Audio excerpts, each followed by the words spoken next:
Assalamualaikum warahmatullahi wabarakatuh. Waalaikumsalam warahmatullahi wabarakatuh. Shalom, selamat pagi. Puji syukur kita masih bisa bertemu kembali, masih bisa kita diberi kekuatan, kesehatan, dan perpanjangan umur. Ya, saat ini saya bersama salah satu teman saya sebagai narasumber, yaitu Sartina. Di sini kami akan berbincang-bincang tentang salah satu fungsi dari parameter pemeriksaan gangguan fungsi hati. Kepada saudari Sartina, bagaimana kabar Anda? Alhamdulillah kabar baik.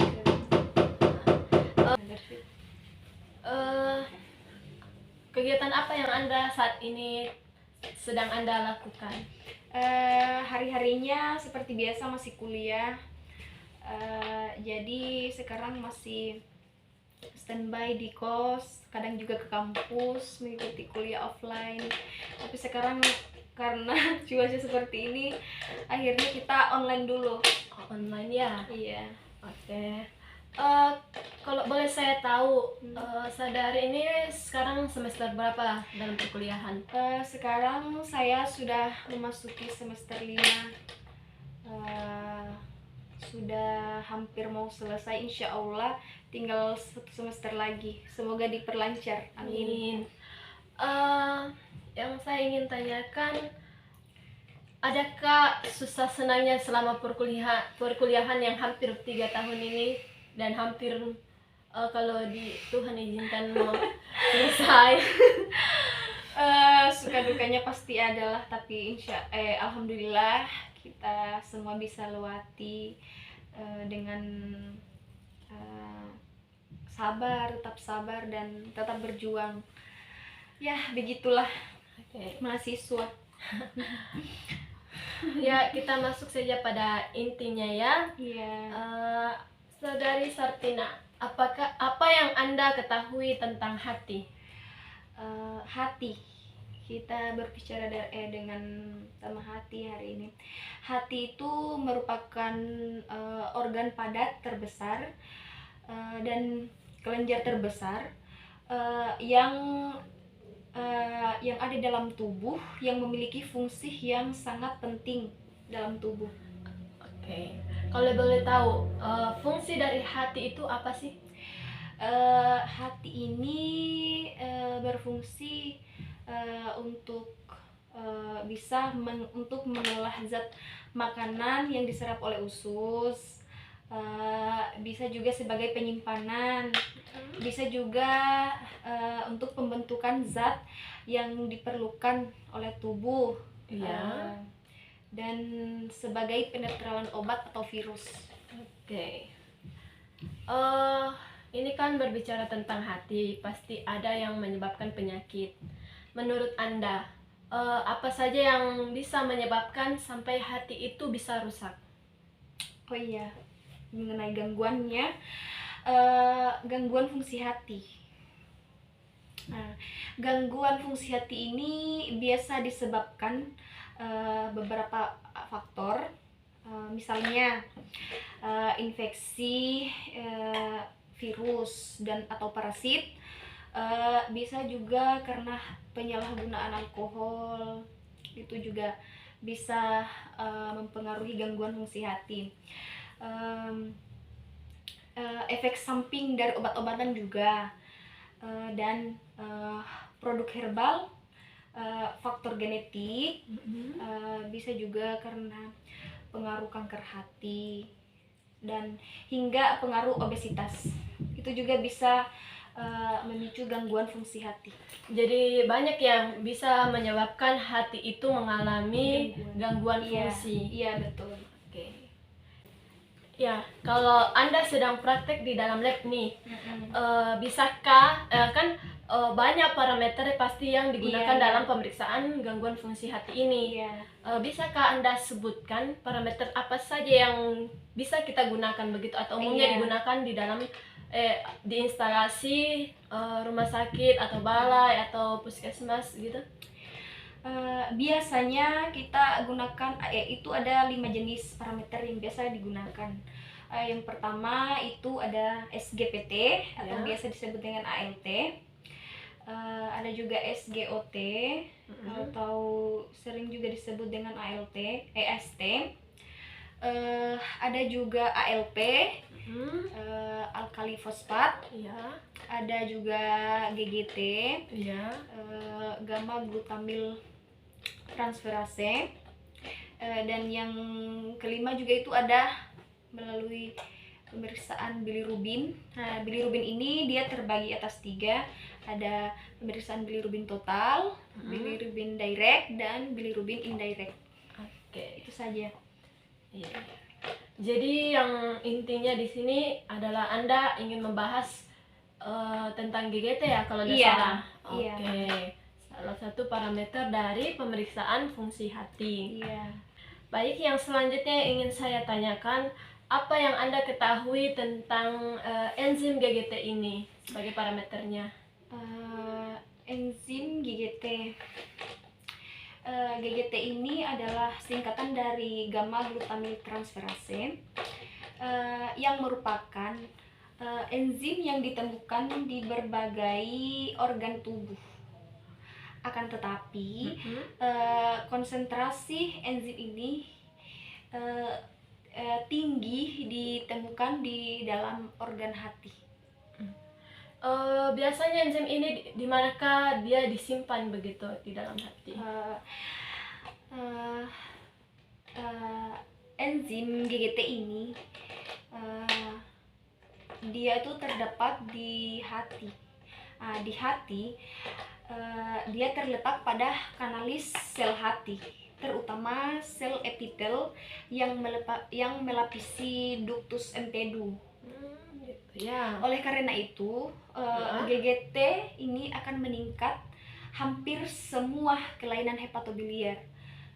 Dalam parenkim hati, GGT ini terdapat dalam retikulum endoplasma. Endoplasma hati kan. Kemudian aktivitas GGT ini akan meningkat hingga 4 kali daripada pasien yang menerima obat penginduksi. Gitu ya. Penginduksi. Kemudian enzim seperti obat penginduksi seperti enzim warfarin, boital, dan ada juga fenitol. Baik. Yang selanjutnya yang ingin saya tanyakan, pasti enzim ini ada fungsinya ya, digunakan untuk pemeriksaan apa atau penyakit apa begitu. Nah, pemeriksaan GGT ini dia berfungsi atau untuk menentukan penyakit apa begitu? Bisa ya Anda jelaskan? Bisa. Jadi pemeriksaan GGT ini adalah pemeriksaan sensitif untuk mendeteksi obstruksi biliar. Bisa juga untuk kongalitis atau kolestasis atau penyumbatan pada hati. Oke. Yang selanjutnya yang ingin saya tanyakan, apa penyebab dari hasil tes GGT ini bisa dia meningkat atau nilainya tinggi begitu? Baik. Pada umumnya GGT ini meningkat pada penyakit hati yang disertai dengan peningkatan ALP. GGT juga ini sering meningkat pada orang yang memakai alkohol atau zat lain yang beracun pada hati secara berlebihan. Jadi selain itu, GGT juga dapat meningkat dalam darah pasien yang memiliki riwayat penyakit saluran empedu, saluran cairan empedu. GGT juga meningkat pada kelainan hepatoseluler, kolestasis, infarkt miokard, payah jantung, pada penyakit diabetes mellitus juga, dan pankreatitis. Nah, kita sudah mengetahui apa yang menyebabkan dia meningkat. Kita sudah tahu apa saja parameternya. Kita sudah tahu apa sebab yang membuat dia enzim ini naik.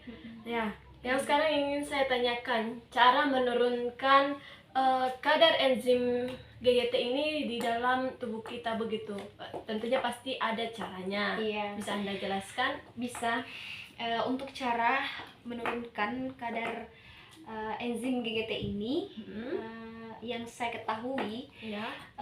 caranya bisa dilakukan dengan mengkonsumsi atau perbanyak makan telur dan daging. Kenapa? Karena makanan ini mengandung